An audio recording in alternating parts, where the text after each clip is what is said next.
Have you ever imagined seeing one of the Warriors' most promising pieces being traded? As surreal as it may seem to those who have followed the franchise for some time, this possibility is becoming more and more concrete. Jonathan Kuminga, who arrived surrounded by expectations to lead the team's future, might be on his way out. And this story goes far beyond a simple market move. What is unfolding could be a turning point in the recent history of the Golden State Warriors, a harbinger of a new era, not just for them, but also for other franchises that may be involved in the process. Over the last 10 years, the Warriors didn't just compete, they dictated the pace of the NBA. With a playing style based on precise long-distance shooting, constant movement, and a trio of stars who marked an era, Golden State became synonymous with excellence. They won 4 titles and dominated in a way that captivated fans and influenced teams across the league. But as with all great dynasties, time eventually takes its toll. And now we see a team trying to balance past, present, and future, something much more complicated than it sounds. Age catches up with everyone, including legends. Steve Kerr continues to shine, but he's already 37. The supporting cast that once perfectly complemented him no longer delivers with the same consistency. The gears of this once flawless machine have started to creak, and in this moment of transition, the expectation was that young talents would take on the responsibility of carrying the torch forward. Jonathan Kuminga was precisely that name. Selected with the 7th pick in the 2021 draft, he seemed like the ideal prototype of the modern player. Athletic, versatile, explosive, and with huge room for growth. The plan was clear. While the veterans led in the present, Kuminga would develop in the background to assume the lead role in the future. But reality doesn't always follow the imagined script. The relationship between Kuminga and coach Steve Kerr began to show signs of wear over the past season. Even with the young player experiencing the best stretch of his career so far, averaging over 15 points per game, he was sidelined during the most important moments. In the final game of the regular season, Kuminga wasn't used. The same happened in the decisive play-in matchup, a clear sign that the coach's trust in the player had been shaken. The images don't lie. Several times the cameras caught Kuminga on the bench, visibly upset as he watched the team on the court. Tactical awareness and defensive commitment are 2 pillars of Kerr's system, and despite the offensive development of the number 00, these aspects seem to have weighed more in the coach's decision. Journalist Tim Kawakami, who closely follows the team's daily life, got straight to the point when analyzing the situation. According to him, the relationship between Kuminga and Kerr has reached a stage where reconciliation seems unlikely. In Kawakami's view, there's no atmosphere for continuity. He points out that the Warriors are unlikely to offer a contract matching Kuminga's market value, around $28 million per year, if the coach doesn't trust his potential.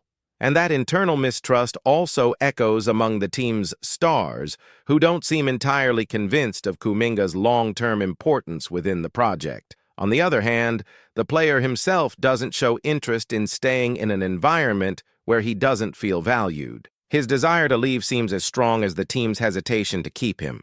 It's one of those standoffs we've seen many times in the NBA. Young talents with high potential who don't find space or support in the franchise that drafted them and end up shining elsewhere.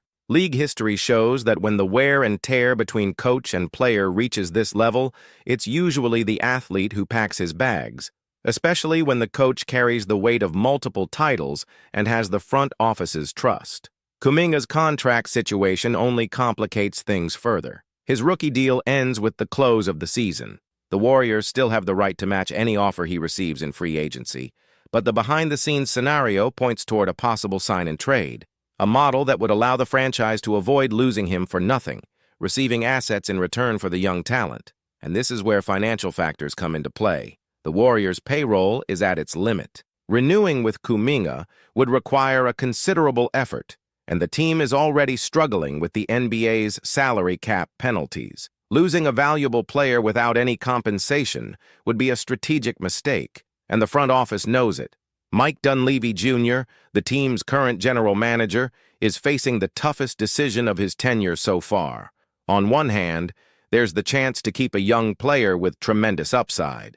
On the other, the reality of a team that still dreams of contending with Curry at the helm, but needs ready-to-contribute pieces, not promises. The possible solution to this puzzle involves a three-team trade that includes not only the Warriors, but also the Wizards and Kings. Three teams with different needs that, in theory, could find synergy in a deal of this size. This negotiation, still in the speculation phase behind the scenes, could be the starting point for a broad overhaul in San Francisco. The idea of a three-team trade isn't just a bold move. It's an attempt to completely reshape the identity of the teams involved. The Kings are on the rise and looking to solidify a competitive core. The Wizards, on the other hand, are rebuilding and need young talent to kick off a new phase. Meanwhile, the Warriors are trying to balance the present and the future, staying competitive around Curry but aware that time waits for no one. Kuminga could find more space and a larger role on a team with less pressure and more margin for error, like the Wizards, for example. In return, the Warriors could receive players ready to contribute immediately or draft picks that would help in a future rebuild. The Kings, in turn, could be the piece that balances the equation, offering impact players or serving as the connector to facilitate contractual alignment between the parties. There are still many details to iron out, and deals of this scale are rarely simple. But the very fact that this possibility is being discussed behind the scenes shows how far things have come between Kuminga and the Warriors. What was supposed to be a story of continuity and success might end up becoming just another what if in NBA history. This potential trade is more than just a roster change. It represents a shift in direction, an attempt to correct the course of a project that, in recent times, seems to have lost the shine it once had. And for Kuminga, it could mean the fresh start he needs to finally show the world everything that has been expected of him since the 2021 draft. Jonathan Kuminga's possible farewell to the Golden State Warriors is not just another transaction on the NBA calendar. It is a symbol of transition, a reflection of the conflict between what was, what is, and what might still be. And this becomes even more evident when we look at how the franchise got here and which mistakes and successes paved this tortuous path. When the Warriors decided to invest in Kuminga, they weren't just looking for another name to fill the roster. They wanted to prepare the ground for the future. It was the planned transition. While the veterans still carried the present, the new generation was meant to grow quietly, learn from the best, absorb the winning culture, and, at the right moment, take on the spotlight. But as we've seen, this plan began to silently crumble when the harmony between coach and player ceased to exist. And that noise kept growing, gaining strength with each decision by Steve Kerr that left Kuminga out at crucial moments. It was as if, little by little, mutual trust was fading. And in the NBA, a league driven by results, trust is everything. A coach might overlook technical mistakes from a veteran he has known for years. But with a young player, judgment is usually harsher, quicker, more unforgiving. The big question is, why did this relationship sour?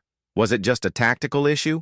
Or was there something deeper at play? Sources close to the franchise suggest that Kerr has always had a very discipline-oriented coaching style, focused on precise execution and collective game reading. Kuminga, on the other hand, is an instinctive player, driven by physical explosion, plays that defy logic, and sometimes even the system. This contrast in profiles may have fueled the friction, and over time, instead of smoothing things over, it only made the coexistence more complicated. Internally, the front office noticed this. Kuminga's absence from crucial regular season and play-in games did not go unnoticed. On the contrary, it was seen as a clear message, and when this type of message becomes public, it creates a dangerous precedent. If a young player on the rise realizes he won't have support, even as he shows progress, he begins to seek new possibilities, and that is exactly what's happening now. From the front office's perspective, the dilemma is cruel. Keep Kuminga, heavily invest in renewing his contract, risk a difficult relationship with the coach, and risk losing the locker room, or trade him before the situation implodes, seeking at least some strategic compensation in return. This is how the hypothesis of a triple trade began circulating behind the scenes. And it's curious to note how this movement fits into the plans of the other two mentioned franchises, the Sacramento Kings and the Washington Wizards. The Kings have had promising seasons, but still feel that they're missing one extra piece to make the definitive leap. A player like Kuminga, still young but already with playoff experience, could be molded for this role. Meanwhile, the Wizards are in full reconstruction. Accumulating young talents is part of the process. Acquiring Kuminga, even if it means letting go of some veterans or absorbing heavier contracts temporarily, could be a worthwhile investment in the long run. Washington needs players with star potential, and Kuminga is still seen as one by many franchises. For the Warriors, on the other hand, the focus is on now. The clock is ticking fast when you have a star like Curry still playing at a high level, but with limited time left. The window is closing, and betting on young talents reaching their peak in the coming years is a risky gamble. The front office knows this. The goal is to build a team that can compete immediately, with players who fit the system and philosophy of Kerr. In this sense, a trade involving Kuminga could be the first step in a larger restructuring. A move that could trigger immediate reactions from the fan base, especially fans who still believe in the young player's potential, but that strategically could represent an attempt to keep the franchise competitive in the short term. Speculation about which pieces might be part of this triple trade has already begun to take shape. On the Kings side, names like Harrison Barnes or Kevin Huerter are being mentioned as possibilities. Experienced players with reliable shooting who could contribute immediately on a team like the Warriors. The Wizards, in turn, could be involved with draft picks, in addition to young players with favorable contracts. Of course, no trade of this magnitude is simple. There's the contractual issue, the adjustment of salaries to make sure the deal fits within the league's rules, the human factor, and the impact on the locker room. But what stands out is the fact that the situation is being seriously considered. This is not a mere empty speculation, but a reflection of the reality that has emerged within the organization. And that reality is harsh. The Warriors' dynasty is no longer untouchable. The pillars are still there, but time wears them down, and the league waits for no one. Young teams with energy and a hunger for victory are emerging from every corner. For Golden State, each season without a title feels heavier. Every decision to keep or release a player becomes a high-stakes chess game. Kuminga's case is emblematic because it carries at the same time the promise of the future and the frustration of a present that never materialized. He represents the failed transition, the plan that seemed perfect on paper but hit walls in terms of coexistence, philosophy, and urgency. For him, perhaps a change of scenery is exactly what he needs to reach his full potential. For the Warriors, it might be the chance to correct their course and make one more title run while they still have their biggest name in action. In the end, this trade, if it happens, won't just be another move in the market. It will be a landmark, the symbolic end of a cycle, the farewell to a project that didn't work, and the beginning of a new phase that, like any new beginning, comes laden with uncertainties. And more than that, it will be yet another proof of how, in the NBA, success depends on a delicate mix of talent, context, patience, and synchronization. When these elements are out of sync, even the greatest talents can end up seeking the spotlight elsewhere. As the scenario of a potential trade involving Jonathan Kuminga takes shape, it's worth reflecting on what this move represents in the broader context of today's NBA. Teams are becoming increasingly aggressive in their search for flexibility, and decisions that once took years to mature are now made in weeks, sometimes in days. Patience with long-term projects has decreased, especially when a franchise finds itself torn between rebuilding and maintaining immediate competitiveness. The Warriors are living precisely at this crossroads. On one hand, there is the legacy, the championships, the culture that has been created over the last decade. On the other, there is the constant pressure not to waste the last few years of Stephen Curry playing at a high level. It's an extremely delicate situation. Any misstep could mean years of sports irrelevance. Within this, Kuminga stands out as the piece that most symbolizes this dilemma. He is only 22 years old, far from his physical and technical peak, but he has already shown flashes of dominance. The problem is that in the Warriors, it seems like there is no longer room for him to grow. Not in the current system, not with the current coach, and perhaps not even with the current locker room leaders. This perception has been slowly building. Even when he played well, there seemed to be internal resistance to granting him more prominence. There were times when the young forward was clearly one of the most efficient players on the court, but he would still return to the bench in the decisive minutes. For an athlete who thrives on confidence, this kind of fluctuation in opportunities saps morale, hinders development, and above all, plants the seed of doubt about his own future. This is the root of the entire saga. It's not just about playing or not playing, but about feeling that there is a clear path within the organization. And for Kuminga, this path seems to be growing increasingly unclear. Meanwhile, Mike Dunleavy Jr., the Warriors' general manager, must act with caution and strategy. He knows Kuminga still holds market value, and he can't let him go for nothing. That's why the possibility of a sign and trade is gaining traction. In this model, the team re-signs the player and immediately sends him to another franchise, receiving something in return. It's a common move when the franchise doesn't want to lose an asset for nothing, but also doesn't see the point in keeping him on the roster. However, a sign and trade requires synchronization between all the parties involved. The player must agree, the other team must accept the terms, and the contracts need to match mathematically. It's a complex process, but the Warriors have experience with this kind of negotiation. They've done it in the past and know how to use this maneuver to extract the maximum value in seemingly unfavorable scenarios. Back to the central point. The interest of the Kings and Wizards in Kuminga is real, and more than that, it's strategic. The Kings in particular see him as the ideal complementary piece for De'Aaron Fox and Domantas Sabonis. An athletic forward with defensive capability who can grow offensively alongside two already established players. Sacramento wants to take the next step. They've already proven they can make it to the playoffs, but now they want to go further. Kuminga could be that physical difference the team still lacks. On the Wizards' side, the reasoning is different. The Washington franchise is rebuilding from scratch.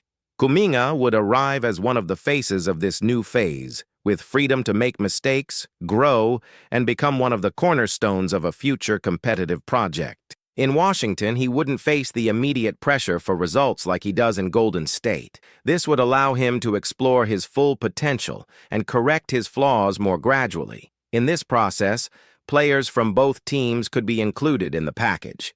Names like Corey Kispert or Deni Avdija from the Wizards are frequently mentioned behind the scenes.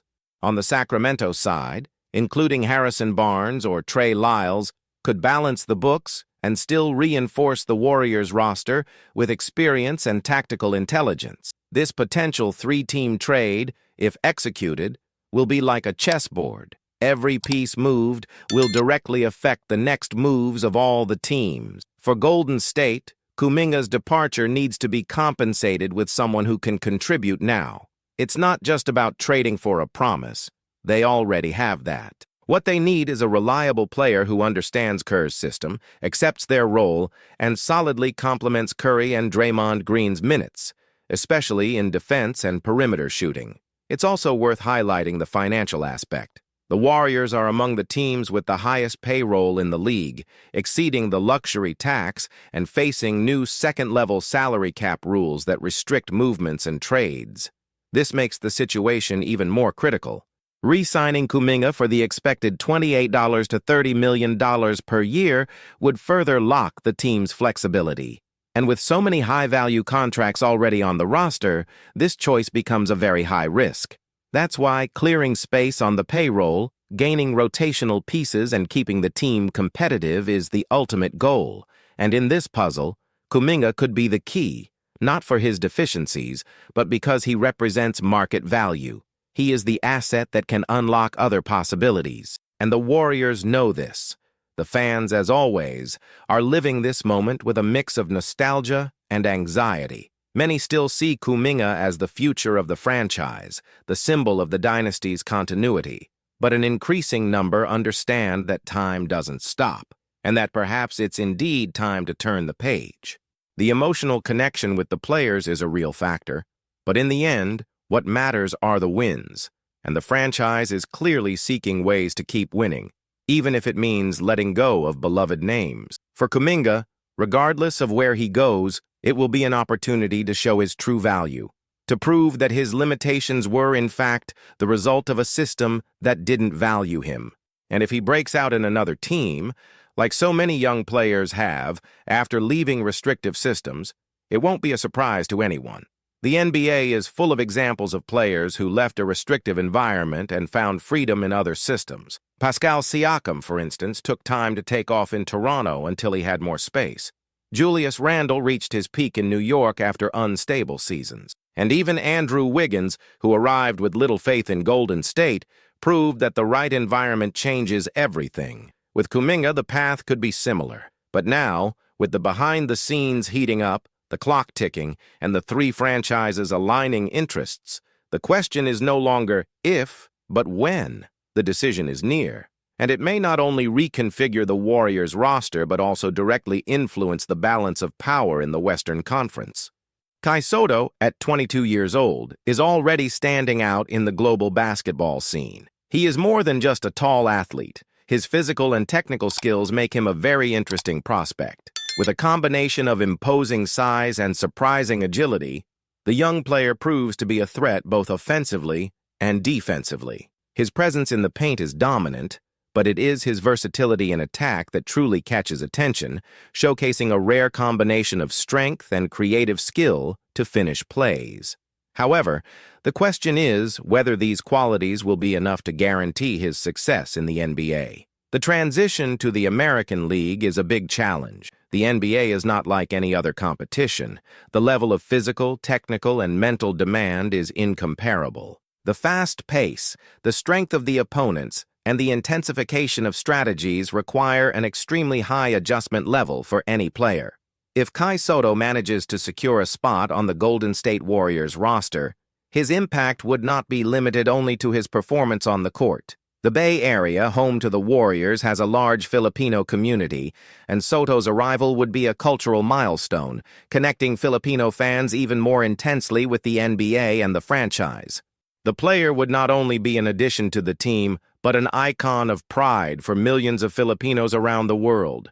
Imagine the energy he would bring to the Chase Center, with the Filipino crowd making themselves heard in the stands, with their vibrant and passionate support. This would be much more than just basketball. It would be a true cultural celebration. Moreover, for the Warriors, Kai's addition could expand the team's commercial horizons, especially considering the huge Asian market. Kai's popularity in the Philippines could boost the Warriors' brand reach, making it even more global. However, entering the NBA is no easy task, and Sotto would face obstacles far beyond natural talent. The league demands more than basic skills.